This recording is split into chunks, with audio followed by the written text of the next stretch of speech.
Welcome to Gardening with Ducks. This is Sabi in Oregon in our backyard garden, and today I'm going to show you a video that we actually took near the end of November using a burn practice with woody debris to create biochar. I want to say before we show the video that don't try this at home unless you have experience with fire and you've attended at least a biochar workshop and done additional research. As part of our safety precautions, we had several water buckets, we had a water hose, we even had a pool filled with duck water that was a day old, so that's why we call it duck water. Just in case there was anything that would happen with the fire. We also had a fire extinguisher and 2 people on hand at all times.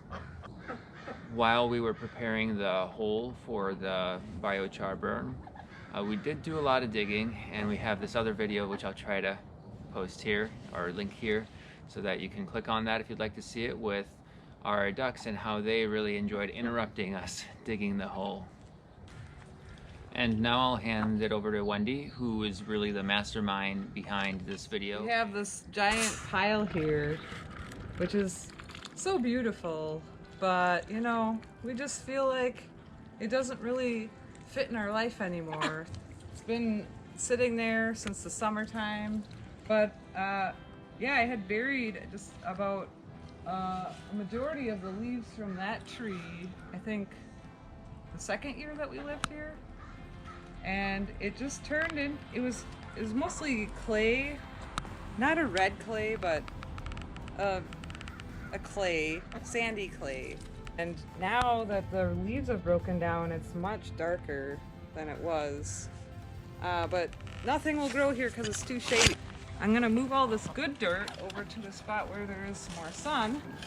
You know, I'm gonna use the hole that I dig out as a biochar pit, basically, and then we're gonna close up the holes in a couple of, well, like 3 pallets, and you know, this is again an experiment. We'll see how it goes. And then we'll have a whole bunch of awesome biochar, which will make our soil even better. The point of biochar is that basically when the fire is going, before the charcoal turns completely to ash, you put it out, you extinguish the fire with water so it doesn't completely burn. And the charcoal is a good platform to host a really diverse micro ecosystem. We're gonna get started with the biochar fire. It has rained. That does not prevent us. It's actually good for the biochar fire. Underneath this tarp is a bunch of dry stuff. So I'm gonna pull that tarp off, and I have a couple of pallets that are thoroughly soaked with water. You know, this is an experimental portion of this. They're gonna be kind of set further away from the fire so they don't start on fire themselves. Anyways, but yeah, so we have 1, 2, 3 panels that I close up all the holes so that the smoke won't escape, and it will chimney up. And it's, the theory is that the smoke is supposed to combust in the chimney. So when you're doing it right, we'll see if we do it right. You know, practice makes perfect. But if you're doing it right, the smoke should combust before it leaves the chimney chamber, and it, you know, you should just have heat coming up off of the biochar fire. And part of the theory behind biochar is that you're going to want to burn top down versus, you know, most campfires where you start a fire and then you put stuff on top of it, so your fire is theoretically burning from the bottom up. So yeah, we'll see how it all goes. And I got my kindling here, and then I have my kombucha so I can stay hydrated, my face masks. Yeah, and Sabi will be out here in a bit to facilitate. Also, we left some of the duck water that we'll use to put out the fire. Since biochar is made for amending the soil and improving the condition of the soil, One speaker at a seminar that we just went to for biochar had said that when you put out the biochar, it's good to use some sort of a compost that's healthy for the soil, because it creates a memory.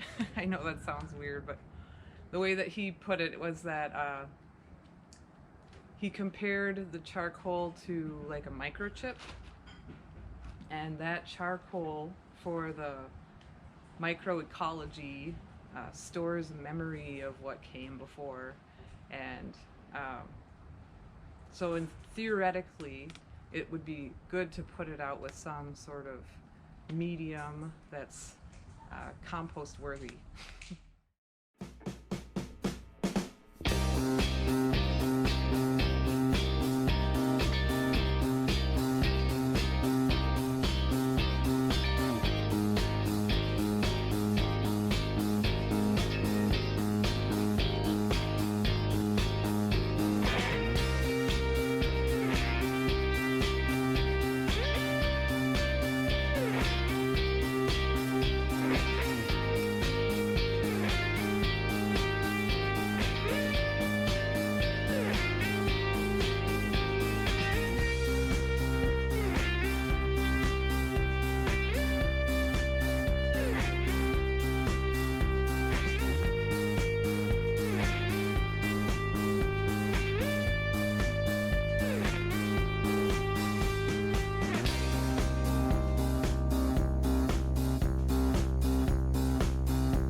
Okay, so Sabi and I had talked yesterday because we wanted to do this in more than one load. You can imagine if we lit this whole thing on fire, it would be a little dangerous. But, yeah, so that's why I put it out now. Basically what's going to happen now is I'm going to let everything cool down, make sure the fire is completely out. As you can see now, it's still smoking a bit, but you know, we have some more duck water that we can empty onto the fire just to make sure any embers that might still be burning are out. We're going to let the pallets cool down a little bit. Once those cool, I'm going to take the pallets away. I'm going to clear out the char, and any bigger debris that didn't get thoroughly burned, I'm going to put back in so it can completely turn into charcoal. Hopefully not ash. You're going to get some ash. It's just the way it is. But you want to get a higher percentage of charcoal. And then once I clear that all out, I'm going to load it up again. Basically do this all over again. So, in all, I think the biochar event went pretty well. There are things I would change, I would do differently. We don't have the best setup for making biochar here. When we went to the seminar, they had basically a giant metal bin and some metal plates that they used to put around the fire, and you could see the smoke rolling back in on itself and combusting before the heat went up into the atmosphere. Maybe in the future I would think about getting some sort of metal sheeting to put around the fire so that the smoke can roll back in on itself. You know, I've been doing fires most of my life, along with a fair amount of camping, but you know, every type of fire is different. Biochar fire is different than lighting a fire in a wood stove, and a wood stove fire is different than lighting a campfire fire. So there's a science to it, and you know, every time I pick up a little bit more. But you know, I'm overall satisfied with it. There are things I would do differently. I hope that you enjoyed watching the video. Um, if you have any comments or suggestions that are helpful, please feel free to share them and let us know what you think. Thanks.